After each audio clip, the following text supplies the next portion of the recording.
said he was saying all the verses and all the possible verses. All the verses you could make up would be here all day. Would that be so bad? I get around, and I talk to people in my community and in my home church. Sue and I go to the First Parish in Duxbury. And to the congregations to whom I've been invited to preach, and one question seems to be uppermost on the minds of the people I talk to. And that question is, how are we going to deal with the polarization and division in our country? Not on the level of political strategy, but as a human problem, as a relational problem. How are we going to deal with our friends and neighbors and family members with whom we no longer talk about politics? And politics seems to take in more and more and more of our common life. I mean, these are many of the people that we count on, and many of the people who come to our help when we need help. My neighbor is with his Trump signs in the garage. He's the guy who comes when I can't figure out how to turn off the chirping of a rogue fire smoke alarm. What about the Trump voter in our congregations? What about that MAGA family member who can somehow ruin a Thanksgiving dinner? I was on an airplane recently and I sat down next to this woman, and she turned out to be a woman who belonged to the Worcester congregation when I was preaching there, or was a minister there. I remember her with, two little boys, crawling around in the pew during the service, and now she despairs of one of those sons, who is an angry young man, seemingly drifting down a path of radicalization, and she wonders, what can she do to bring him back? What's going on? That was a Marvin Gaye song too, right? What's going on? There's a term first enunciated in the 1870s by anthropologists called schismogenesis. It names the process by which groups of people create identities in opposition to other groups of people. And clearly that's what's going on in our country now. If Team Blue promotes something in the culture, then Team Red is against it, and vice versa. It could be a pop star like Taylor Swift, or vaccines, or windmills, or electric vehicles. Team Blue is into gender bending. Team Red is into gender policing. And we think there's a temptation, I think there's a temptation in these periods of schismogenesis to want to bridge the gap or reach across the aisle in political terms, to blur the differences and to try to find some common ground.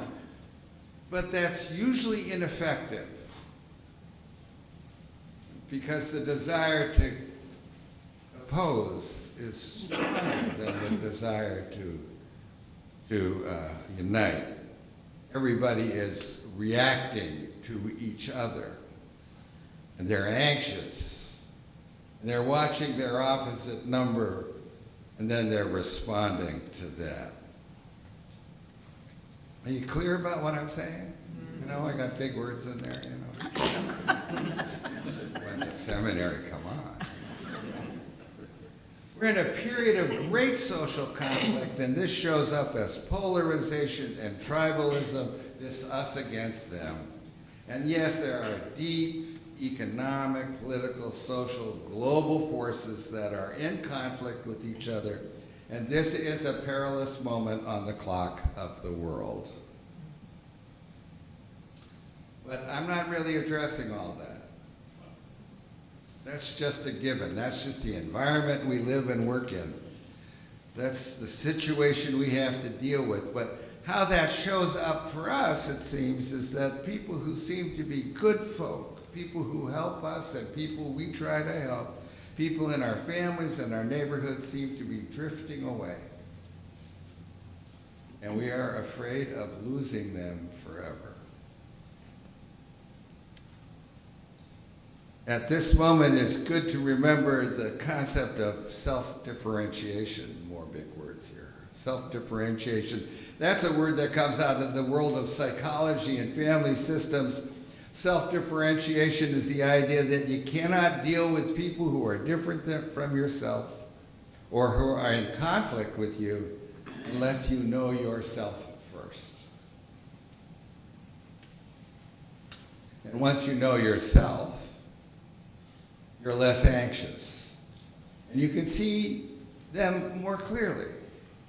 And you can relate to them with less anger and fear. I do not know how this chapter in our history will come to an end, but I do know it will. And what we can do to bring that end closer is to be true to ourselves, to know ourselves, so we can relate with fear, without fear and anxiety to those who are on a different path. And in an emotionally chaotic time, which this time is, emotionally chaotic time with calm comes influence. Mark my words. The next person elected President of the United States will be the one who appears to be the most calm. We have an enormously emotionally unself-regulated person in the White House now.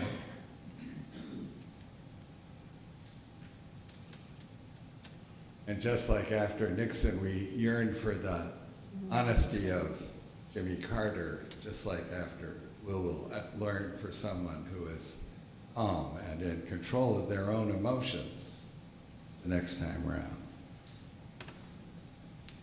So the question is, who are we that we should know ourselves? There's a lovely song in our Teal hymnal, number 1051, called We Are, by Ysaye Barnwell, who was a member of the group Sweet Honey in the Rock.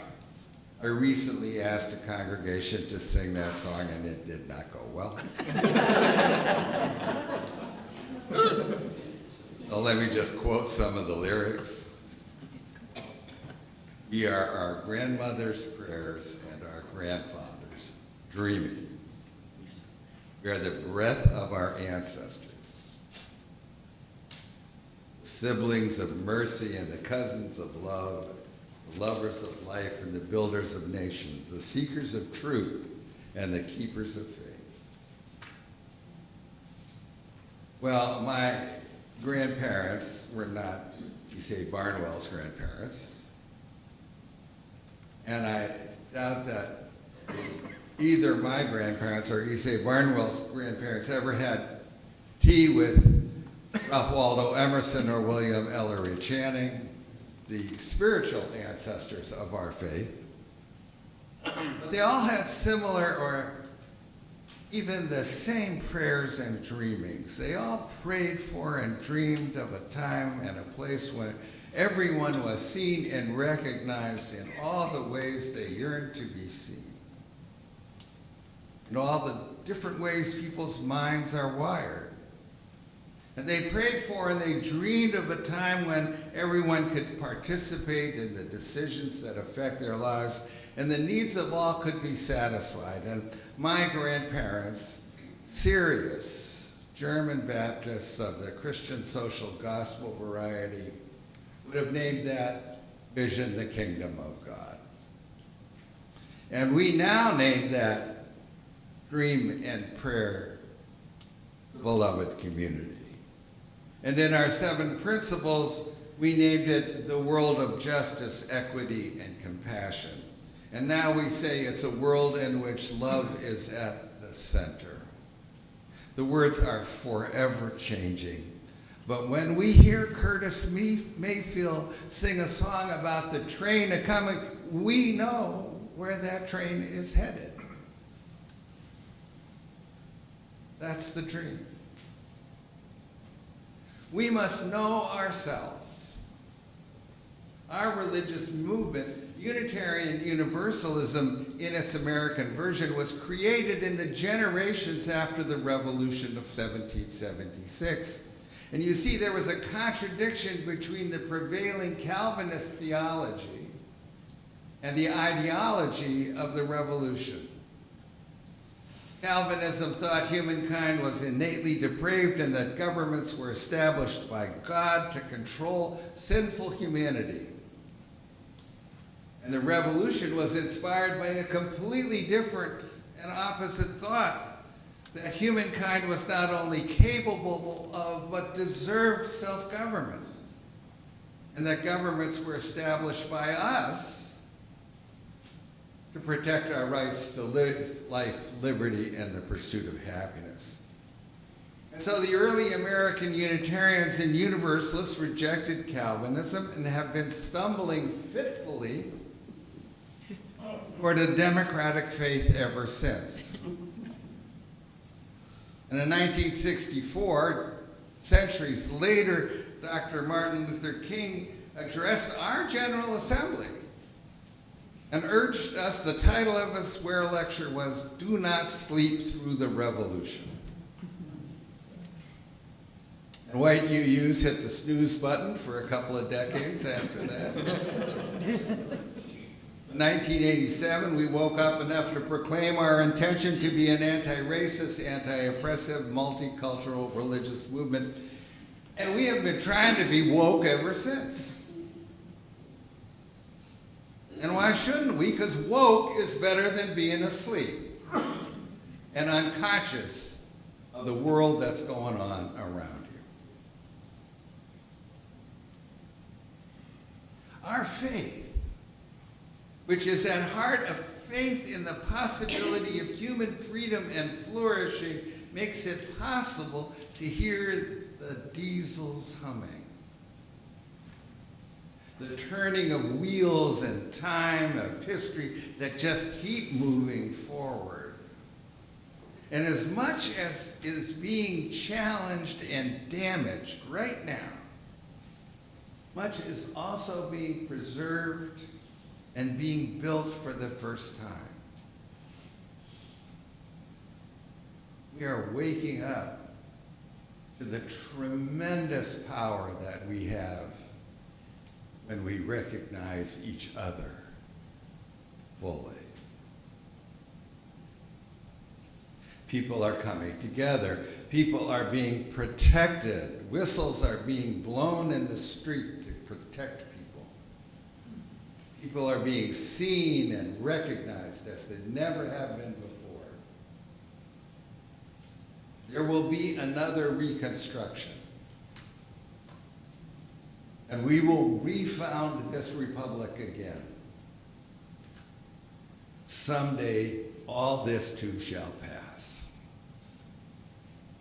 A train is coming, and it is coming, and it is headed to beloved community where, and everyone is invited.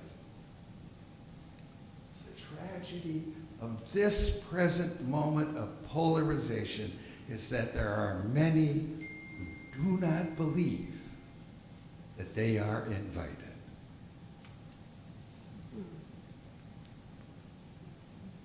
They think they have not been invited, and so they don't want to go.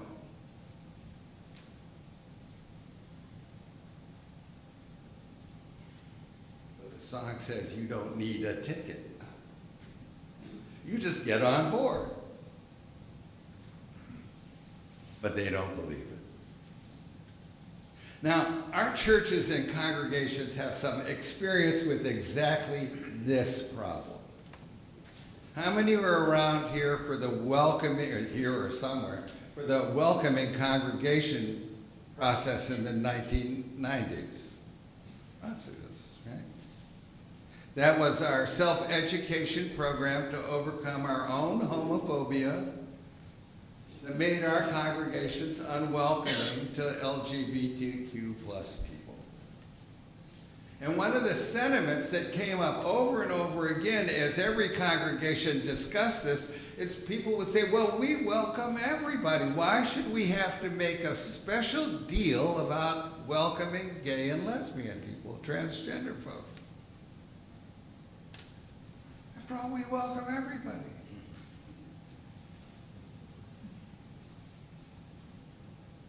We didn't realize that people who are vulnerable or feel vulnerable need to be welcomed exactly in the place where they feel vulnerable.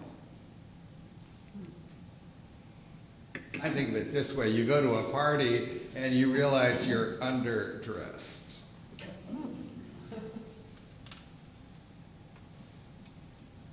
But the host comes up and says, I love your flip-flops. Right? Because that's where you felt vulnerable. But you were welcomed in the place that you felt vulnerable.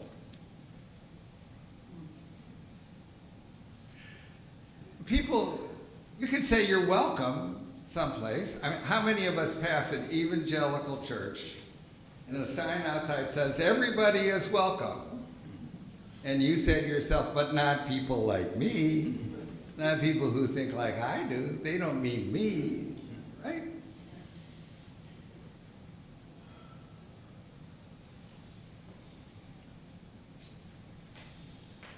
In the welcoming congregation process, we learned you have to welcome people who doubt they're included precisely where they feel most vulnerable.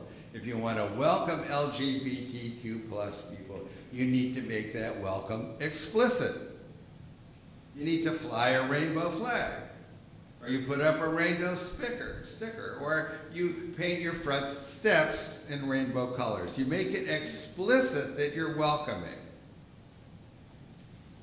Now, there are a lot of people in this country who, when we talk about the vision of a multiracial, multicultural democracy that's being formed here now, they don't think there's going to be a place for them in it. And we have to make that invitation explicit. There are a lot of young white men who think that they're going to need a ticket to get on that train, and there's going to be no tickets for people like that. But they don't need a ticket. You just have to get on board. I don't have a solution for this problem.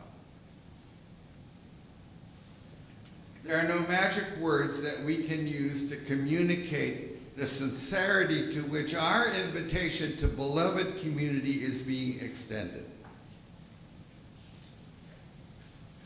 But it would be good for all of us to remember that most of us have refused the invitation ourselves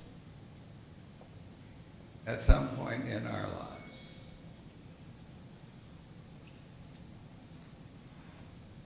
I mean, none of us in this room have been at the forefront of every social movement when it came along.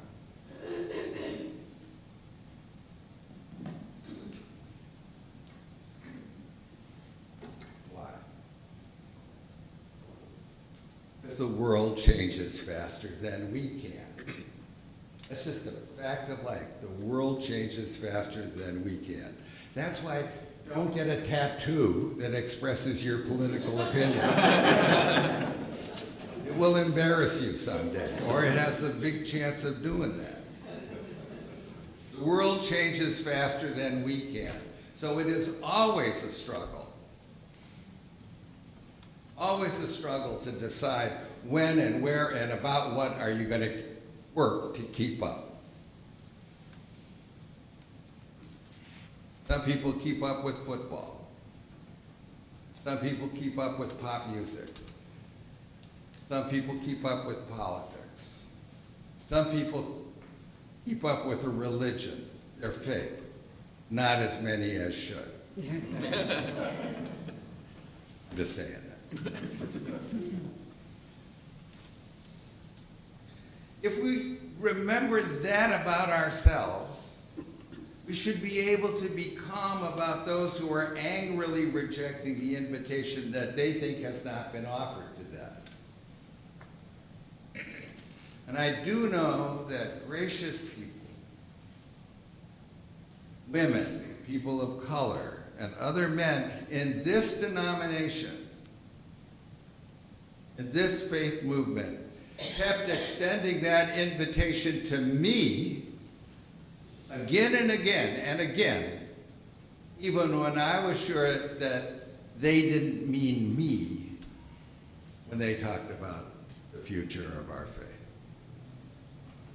They gave me the benefit of the doubt until I was able to give it back. Now, the ticket is not the only obstacle. The young white man who has been introduced to the information that he's been playing the game of life on the easy level, that he carries a lot of privileges in comparison to other people, he thinks that may be why he isn't going to get a ticket. He doesn't want to get on board if he can't bring his privileges with him. His privileges are his baggage, but he will not need them in the world we're building.